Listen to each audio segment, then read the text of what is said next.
लकल हम्दु या अल्लाह अस्सलातु वस्सलामु अलैका या रसूल अल्लाह अम्मा बाद। सिलसिला नाजरीन के सवालों के जवाब देने का।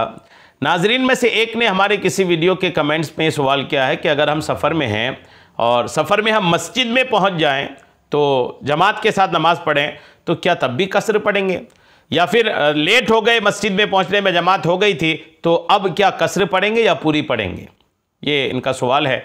आइए जवाब तवज्जो के साथ सुनिए। अगर आप शरअन मुसाफिर हैं, शरअन अगर आप मुसाफिर हैं तो आप पर वाजिब है कि नमाज में कसर करें। जी हाँ, मुसाफिर पर वाजिब है कि नमाज में कसर करें। कसर का मतलब यानी 4 रकत वाली फ़र्ज़ को 2 पढ़े, उसके हक़ में 2 ही रकतें पूरी नमाज हैं।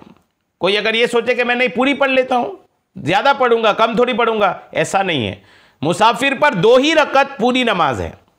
और कसदन अगर जानबूझकर कोई 4 पढ़े और 2 पर कादा किया, जानबूझ के अगर कोई 4 पढ़ रहा है और वो 4 पढ़ने वाला 2 रकत के बाद बैठ गया तो फ़र्ज़ अदा हो गए और पिछली 2 रकतें नफल हुई, मगर गुनहगार और मुस्तहिक के नार हुआ कि वाजिब तर्क किया, लिहाजा तौबा करे और 2 रकत पर कादा अगर ना किया तो फ़र्ज़ अदा ना हुए और वो नमाज नफल हो गई। हाँ, अगर तीसरी रकत का सजदा करने से पेशतर इकामत की नियत कर ली तो फ़र्ज़ बातिल ना होंगे, मगर क़याम और रुकू का इआदा करना होगा।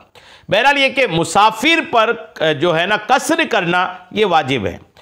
अब आप ये पूछा है कि आप अगर मस्जिद आपके करीब हैं तो जमात से अगर पढ़ना चाहते हैं तो याद रखिएगा, मुसाफिर जो आदमी है ना, जो मुसाफिर है वो अगर इलाके के, जिस इलाके में वो सफ़र करके गए हैं उस इलाके के लोकल इमाम के पीछे अगर पढ़ रहे हैं जमात के साथ तब तो पूरी पढ़ेंगे, वहाँ कसर नहीं करेंगे, वहाँ पूरी पढ़ेंगे। चूँकि आप इमाम के साथ हैं और जब इमाम के साथ है आपने नियत ये कि पीछे इस इमाम के, तो आप इमाम की जो नमाज है वही नमाज आपकी है। आप अगरचे अभी मुसाफिर हैं लेकिन आप वहाँ के लोकल इमाम के पीछे अगर पढ़ेंगे तो आप पूरी पढ़ेंगे, इमाम के पीछे जमात के साथ अगर पढ़ें तो। और अगर जमात के साथ नहीं पढ़े, लोकल मस्जिद में तो पढ़े, आप जिस इलाके में सफ़र करके गए हैं वहाँ की मस्जिद में तो आप पढ़ रहे हैं, लेकिन जमात के साथ नहीं पढ़ रहे बल्कि अकेले पढ़ रहे हैं। अगर आप अकेले पढ़ रहे हैं तो चाहे मस्जिद में हो, चाहे घर में हो, चाहे रास्ते में हो, सफ़र में, सड़क में, कहीं पर भी अगर आप पढ़ रहे हैं, अगर अकेले पढ़ रहे हैं सफ़र में तो कसर करेंगे। और अगर अकेले नहीं बल्कि लोकल वहाँ के इमाम के पीछे पढ़ रहे हैं तो पूरी पढ़ेंगे, वहाँ कसर नहीं है। उम्मीद है मेरी बात आपको समझ में आ गई होगी।